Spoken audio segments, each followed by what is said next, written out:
ইংরেজবাজার থানা থেকে কিছু দূরে শনি মহারাজের মন্দিরে চুরির ঘটনায় চাঞ্চল্য ছড়িয়ে পড়ল।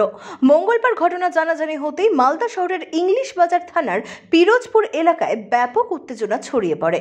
দুষ্কৃতীরা রাতের অন্ধকারে মন্দিরের তালা ভেঙে শনি মহারাজের অলংকার, দান বাক্সে থাকা টাকা এবং মন্দিরের ঘণ্টা নিয়ে পালিয়ে যায় বলে অভিযোগ। সকালে বিষয়টি জানাজানি হতেই খবর পেয়ে ঘটনাস্থলে পৌঁছায় পুলিশ।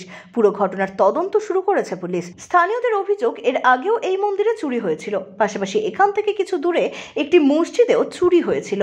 তাই এলাকায় নিরাপত্তা বাড়ানোর দাবি তুলেছেন তারা। আমি প্রত্যেকদিনই মন্দিরে আসি ঠাকুর প্রণাম করতে, লাইট অফ করতে। এসে আজকে দেখেছি মন্দিরের তালা ভাঙা। ও নিয়ে গেছে ঠাকুরের সোনার টিপ, বাক্সতে টাকা ছিল, 8টা টিপ ছিল, ঠাকুরের 2টো তাগা, ঘন্টা। প্রায় আমাদের মন্দিরে চুরি হয়, আমরা অতটা গুরুত্ব দেইনি।